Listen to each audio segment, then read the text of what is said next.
Welcome to it's my recipe అండి. మనం ఇంట్లో సబ్బియ్యం సేమియాతో పాయసం ఎలా తయారు చేసుకోవాలనేది చూపిస్తున్నాను.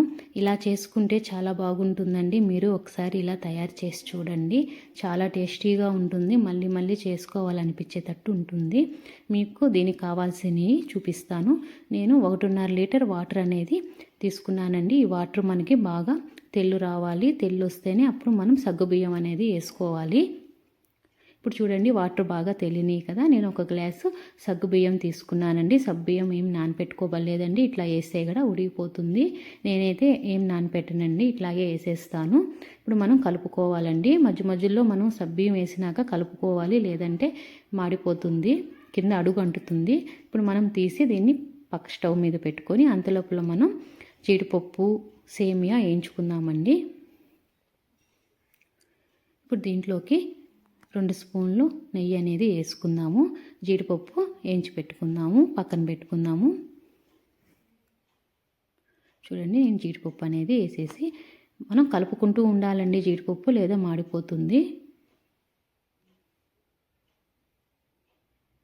చూడండి, జీడిపప్పు ఈ రంగుకి వస్తే సరిపోతుంది. దీనికి తీసుకొని పక్కన బౌల్లోకి తీసి పక్కన పెట్టేసుకుందాము. మళ్ళీ దీంట్లోనే మనం సేమియా కూడా ఏం చేసుకుందాము. మళ్ళీ 2 స్పూన్లు నెయ్యి అనేది వేసుకొని, చూడండి నేను ఇదే గ్లాస్తోను సబ్బియ్యం కూడా వేసాను, ఇదే గ్లాస్తోను సేమియా కూడా వేస్తున్నాను. ఇప్పుడు దీన్ని మనం వేయించుకుందామండి. అట్లాగే వదలొద్దు, కలుపుకుంటూ ఉండండి. సేమియా తొందరగా మాడిపోతుంది. చూడండి, ఈ కలర్కి వస్తే సరిపోతుంది. దీన్ని పక్కన పెట్టేసుకుందాము. ఇప్పుడు మనం సబ్బియ్యం ఉడికిందో లేదో చూసుకుందాము.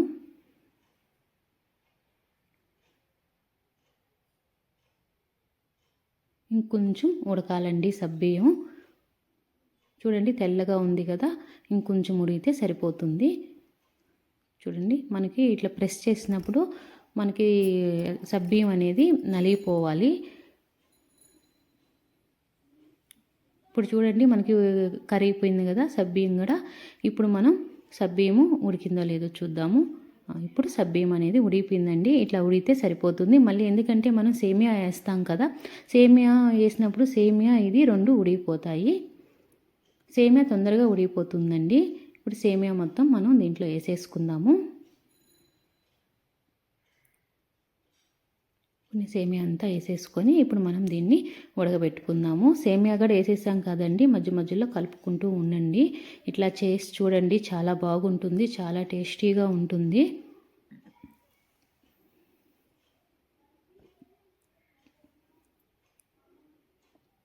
ఇప్పుడు సేమియా ఉడికిందో లేదో చూసుకుందాము మనం.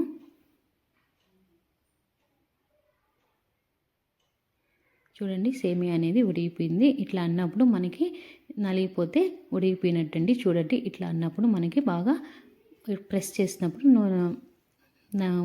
నలిగిపోతే ఉడికిపోయినట్టు. ఇప్పుడు దీంట్లోకి మనం షుగర్ అనేది వేసుకుందాము. నేను 1.5 గ్లాసు షుగర్ అనేది వేసుకున్నానండి. తీపి మీ ఇష్టం అండి. నాకైతే 1.5 గ్లాసు షుగర్ అనేది పట్టింది. దాన్ని బాగా మనం కలిపేసేసుకుందాము, ఎందుకంటే షుగర్ తొందరగా కరుగుతుంది. ఇప్పుడు దీంట్లోకి యాలక్కాయలు 2 వేసానండి. జీడిపప్పు వేయించి పెట్టుకుందాం కదా, అది కూడా వేసేసుకొని బాగా కలిపేసుకుందాము.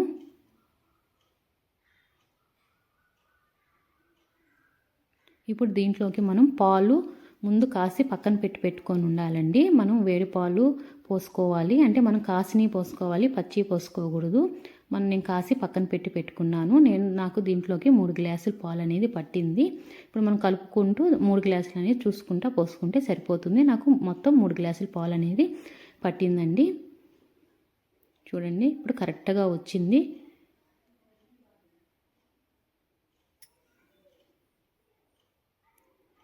ఇప్పుడు పాయసం అనేది రెడీ అయిపోయింది.